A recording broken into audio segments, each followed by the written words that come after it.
All right, what is up, everybody? Keith Jameson, go Great Guy 231 across the deepest industry, and we back. It's only been a few days, but we have midweek EPL action, so really excited. Also, really excited to not have audio issues, not to be, showing you receipts with my notes and driving. So, at home, we're gonna get a screen share for the 4-game EPL slate coming up on Tuesday. So, just a quick reminder: like, subscribe, comment. Really helps. Whether you're on YouTube, whether you're on Spotify, Apple Podcasts. Oh, it really helps. And then finally, sales pitch time. But if you are interested in full coverage of all the soccer slates, pretty much is like every soccer slate on Draftkings, with the exception of like weekend Liga MX, check out the site, fsidfs.com, link in the show notes. Check out subscription packages. Promise you will not regret it. All right, let's see if we can get a screen share done right. Looks good. And let's just jump right into this. So Chelsea, biggest favorite in the slate, away to Southampton. What do we know about Chelsea right now? That Chelsea are just really not fun for DFS. Mason Mount and Mark Cucurella are splitting sets. Now, the interesting thing is, like, Reece James was taken at the beginning of the season, taken at the end of last season. But the problem with Reece James is a lot of times he's playing the back three, or last game because of no Koulibaly, who's playing the back four. And back four is fine. He still doesn't take sets. But if he's in back three, then all of a sudden you're paying like, what, I don't have the price up, but it was like close to 8,000 for right side center back. And yeah, he keeps either scoring or getting assists, but you're drawing to like a specific outcome, right? I've talked about before, but you never want to be stuck with like, I need X outcome to happen or I'm screwed. Like, you want outs. That's why we like set players, right? Because we want, whether they get a goal or assist, they're going to get enough points that the goal or assist just gets us in like Yahtzee zone. Doesn't get us into, oh my God, I'm so screwed. Like, my guy that I paid 8,000 for has 40K. Come on, I need a goal like right now, or I'm dead. That's what we're going to stay away from. So Reece James, to me, not an option. Cucurella is the top option.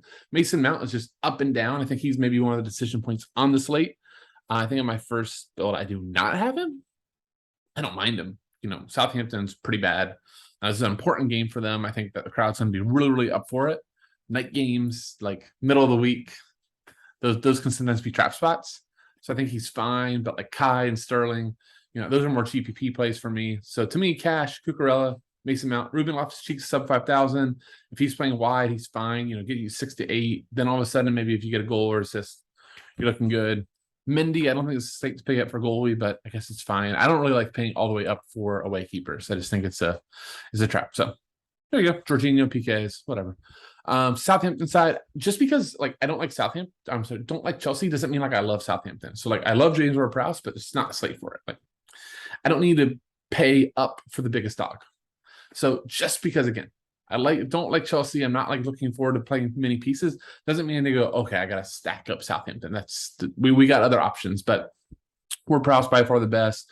If you want to punt forward, I guess you could do worse than Aribo, Adams, or Armstrong, but not much here for me. I think Bazanu, I always like cheap punt goalkeeper. So again, if you are anti-Chelsea, that does though mean that you open the door to playing the cheapest goalkeeper on site that just happens to be at home. So I do like Bazanu as a punt. All right, Leeds versus Everton. Love Leeds here. Jack Harrison's on the cover. I think he's the biggest lock on the slate. I think he puts Monopoly set pieces. Been absolutely awesome under Jesse Marsch. Like, Jesse Marsch came into Leeds and reinvigorated Harrison. So I think Harrison's just an awesome play.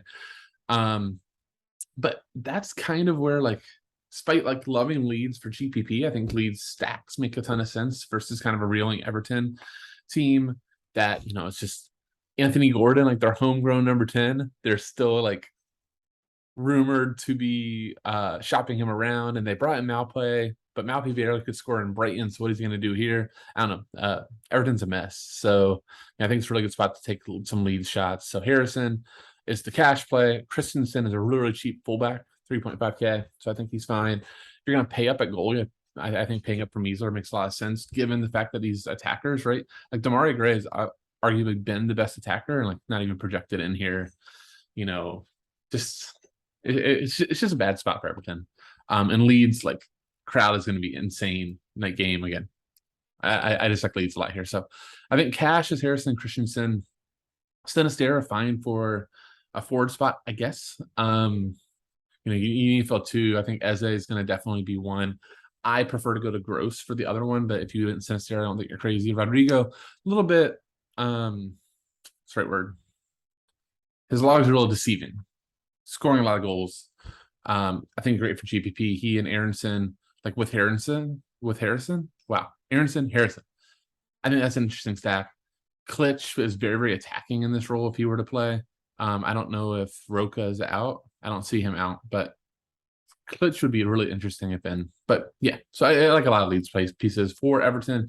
If this is the lineup, it would be Gordon, McNeil, set split. If Demarai Gray is in, Demarai Gray has been splitting with McNeil, but if no McNeil, then Demarai Gray might take a monopoly. Doesn't seem like Anthony Gordon is on sets, but he was also playing as like a number 9, so maybe they didn't want to do it while he was playing that position. If Malpay would come in or Rondon comes in, maybe that opens up some more. But I don't know. I'm not crazy about Everton here. McNeil will be fine, I guess. Gray would be fine, I guess. Not like running the play any of them. Your wingbacks are okay. I don't know. I can't get excited about Everton. Plus 230 away. Nah, we can find those best spots. Palace hosting Brentford. I think Eze has been really, really awesome this season. He's playing a Monopoly set pieces, which is awesome. If Will Hughes isn't, maybe he could get a split with Will Hughes, but I still like Eze. Had the assist versus Palace. I'm not versus City. Had a great floor game before that. Assist versus Liverpool. He's just a dynamic player. So really like him. I like him more if Zaha is in, because Zaha just opens things up and makes Palace a lot more. I'm trying to do the right word, not attacking, but dynamic. A lot more dynamic. But Edward is a good player too. Yeah. I like I say, I think he's a lock in cash. Like for me right now, I'll just go ahead and say my core, my video core, Eze, Jack Harrison, and Marco Cucurella. That would be my first 3 clicks. So I think Joel Ward too. I just want to bring up 2.7K fullback. Like, yeah, his logs suck, but it's 2.7K fullback. Like, well, manage your expectations. I think he's good. Hughes could be a decent punt. Rest of the Palace more GPP. For Brentford, and Buemo definitely is in consideration for cash. He's splitting sets with Jensen, and he's forward eligible. So I think that he's certainly in play. I don't remember what his price is. Probably in like mid 7s or high 6s. So definitely fine. Like away to Palace isn't like a matchup that all of a sudden I'm expecting Brentford to have none of the ball. Like I think it should be a pretty even game. So like in Buemo, Hickey's cheap. He's fine. Tony GPP. Jensen, he's like one of those guys that I'm just very nervous of because he has a lot of defensive role, doesn't get forward and attack much, so you're just reliant on sets. He's like a João Moutinho type. So probably going away from Jensen, but Mbeumo would be the best play from Brentford. Final game. Told you I'm rushing through this. Not like rushing through it. That's the wrong way. I don't like this type of content. To me is never like great for 40, 50, 60-minute type of content. Like you don't need it, but why are you watching this video? Because you want a couple picks, you want an idea of what the game flow could be, who should I be targeting, if I'm like playing optimal, other options. Let me just get an opinion and go. So we're here. I'm here at least to get you on and about your day. If I'm wrong and you want to hear me like spend 15 minutes on a game, let me know, but I don't have time for it. So Fulham hosting Brighton. As you see, this is our other home dog, Fulham plus 230, which I actually think is kind of a mistake. Brighton's playing really good, but I think Carriage Road, Fulham has a really nice home field advantage there. So if like you're a bettor, I think like, the draw bet or winner draw bet would be pretty interesting here, because I do think that Fulham has a really good shot at an upset. For Fulham, Pereira taking monopoly set pieces. Cabano is pretty cheap, and he's just like a very tricky and very, my words suck today, but electric. I'll just go electric type of player. So he could be fine, can take the random set piece, but it's Pereira. Mitrovic for GPP, I think makes a lot of sense. And then your fullbacks, I really want to see if Mbabu from Wolfsburg gets a start. He's subbed on the last 2 for Tete. I'd love to see if he starts. He's a very, very attacking fullback. Plays right back, sub 4K. Anthony Robinson, we all know Jedi from U.S. national team, good player as well. And then Bernd Leno definitely is on the cheaper side of goalkeepers at home. I like him a lot as well. For Brighton, I think Gross is definitely like probably the 1 or 2 top forward option with Eze. I think the price difference makes me choose Eze, and Eze being at home. But he's taking Monopoly set pieces, so I like him a lot. I should just March will take it occasional, so Monopoly's wrong, but he's taking majority of set pieces. I'll just say this: if he's out though, and like let's say that we see McAllister without March or without Gross, then McAllister is like a lock because he would be taking Monopoly. Or if you see no Gross, but you see Solly March is still pretty cheap. So those are guys to look out for, and they are, you know, the odds say Brighton controls the ball. So Brighton should have a decent amount of possession here still, like maybe like 55-45 type of split. So I think March could be pretty interesting. They have projected here Lamptey to play. He's really expensive, but I always like Tariq Lamptey. Undav, if you don't know him, he tore up the Belgian league last year for Union Saint Goulat. I think that's how you say it right. That's Brighton's, like, what do they call it? Like, Brighton's the parent club, so whatever that system is. But a lot of Union will feed some guys to upstream to Brighton, and Brighton will buy some guys and loan them down to Union. But Undav scored like an insane amount of goals, so he'd be pretty interesting. I think he's really cheap.